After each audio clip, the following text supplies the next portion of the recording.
Are you tired of being nice? Probably not. But I bet what you're actually tired of is how poorly nice people are often treated, especially by those who are not nice. Are you tired of people in your life taking unfair advantage of you?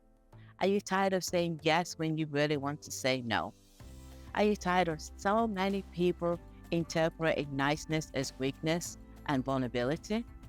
If you said yes to any of these questions, then you are in the right place today. I have been in your shoes and I've been that nice person, saying yes to everyone and wanting to please everybody. And thankfully, I found a way to overcome this. And this is what we're going to learn in this video.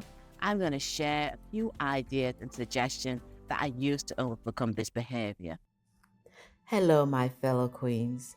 If you're tuning in for the first time, welcome to our kingdom of empowerment and self discovery. I'm Estella, your guide on this transformative journey. If you haven't joined our Royal Circle yet, now's your chance. Hit the subscribe button and let's not just be friends. Let's be allies as we reign over our life with grace and strength. Are you ready to embrace your crown? In today's world, it's making it difficult to be nice when the world is teemed with so many people who are not nice. Guess what? You're not going to have to sacrifice your niceness to do it either. So before you think, if I can't beat them, I'll join them. No, the opposite of being nice is not being mean and swinging from one extreme to another. This is not going to help you overcome this behavior. The best way to deal with the nice person syndrome without having to sacrifice your niceness is to work on setting some clear boundaries and considering exactly how you're using your niceness to make your way through the world. Boundaries are your best friend. In a situation like yours, there is nothing more important than having healthy boundaries. Henry Ford once said, "Givers need to establish boundaries as takers often don't." Think about that. This insight isn't just about those with ill intention, it includes individuals overwhelmed by their circumstances, requiring extensive emotional support, or gripping with personal issue. Many people face complex challenges that can't be resolved quickly or through a single conversation. It could take months, even years, or even decades for them to continuously seek support, often turning to the most accommodated person in their circle, which usually is you. Then there are those who aren't actually seeking help, but they prefer to remain in their state of distress, reinforcing their negative outlook. Consider this: a person struggling to stay afloat isn't always able to make the best choices for their survival. Let's look at it this way. Lifeguards are trained to wait until a panicked individual calms down before attempting to rescue them, so that they don't drown with them as well. This example serves as a reminder of the importance of setting boundaries, even in the act of helping others. As women, we often find ourselves drawn to the nurturing and caring of those around us. It's a beautiful trait, deeply rooted in our biological and cultivated upbringing. But here's the thing: while it's wonderful to care for others, it's equally important to not lose sight of ourselves.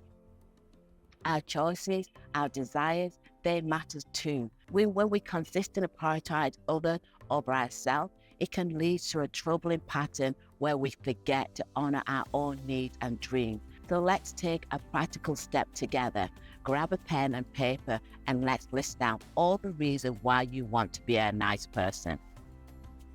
I recall the moment I asked myself that same question: why do I aim to be nice, a nice person? I believe being nice was essential for my friends and family to love me and think highly of me. In my mind, being a good person equated to me being nice. And then there's the good egg notion that I must be nice, as it seemed the only way to ensure my friends and family would be there for me. Upon reflecting, I realized these reasons were deeply rooted in my own belief and insecurity. For me, being nice was essential to mask those insecurities. Now I suggest that you go through this same exercise and really be honest with yourself, because that's the only way you're going to uncover the reason why you have this behavior. I know it's a challenge, especially when you being brought up to be this nice person who's always put others first. But I promise you, understanding and uncovering the real reason behind the nice girl syndrome, you will start to truly value and respect your own choices, decisions, and boundaries, and begin to break free from this mindset. So let's take a practical step together. Grab the pen and paper and list down all the reasons why you want to be a nice person. But this time, let's think about how being nice doesn't have to mean sacrificing your own happiness and dreams. Let's define what it really means to be nice. And let's start by being nice to ourselves. The next thing is, what I want to share with you is to overcome the nice girl syndrome is that you need to start practicing saying no. Yes, I said it. You have to learn to say no. Many people need to learn how to say this. Again, takers will take as much as you let them. Consider a work environment where you have an overbearing boss or co-worker. You say yes because you want to be helpful and a team player, because management tells you that you should be a good employee. To some degree, that is true. And in a good working environment, being a team player and working with others is positive. That can open doors for you. Yet, in a challenging work environment, constantly agreeing to taking on tasks can lead to being overwhelmed with work that others avoid. If colleagues realize that they can offload their task onto you, they won't hesitate to do it. So I've experienced this firsthand. I was one of those workers who always said yes, taking on so much responsibility that it eventually led for me to burnout. When I finally left the position, it revealed to everyone and to me that my job got divided among 3 full-time roles. Therefore, it's critical not to agree to everything without thought. Otherwise, you might find yourself handling the workload of 3 people and receiving the same salary while your boss gives you lame excuses about how it's finding it hard to hire other people. Now I can hear you screaming at the phone right now, shouting and saying, but I don't want to upset people. Listen, this is something you'll have to come to terms with. No matter what actions you take in life, it's gonna lead to you upsetting someone or making them angry. Whether you agree to do something or not, it doesn't turn out as you have been hoping. Remember, encountering conflict is a natural part of a human reaction. It's important not to let the demands of others take advantage of you. This means accepting that you can't always please everyone and that sometimes conflict is unavoidable. Now, here's an important point. People who truly care about you and your well-being won't hold it against you. If you say no, they might feel a bit disappointed. That's okay. But they'll come to understand. Those who value your happiness and health will respect your decision. But on the other hand, those who are using you will show less concern of your well-being.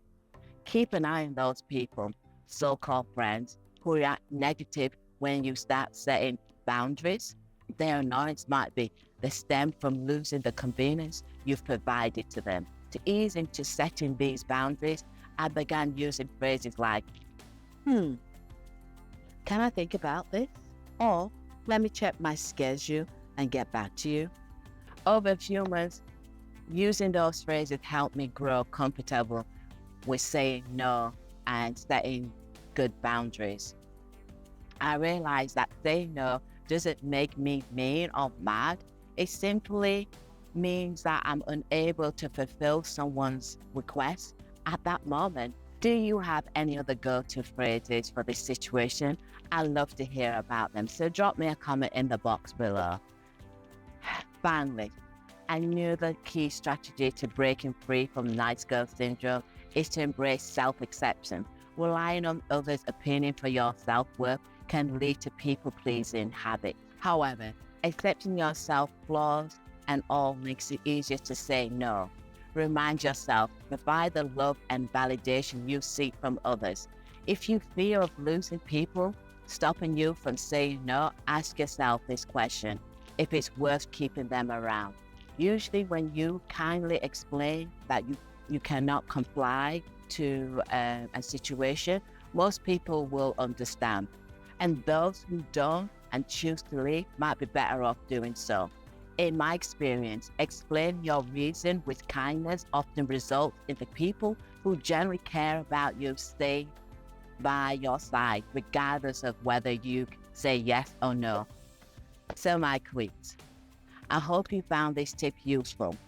Remember, every step you take is a step towards your throne. If you enjoyed this journey with me, don't forget to give me a royal thumbs up, share this with your fellow queens, and subscribe to our Kingdom of Empowerment. Until the next time, and until our next Royal Gathering, remember, your value is priceless. Your potential is limitless. You are a queen. Farewell, my fair ladies, and have a majestic day.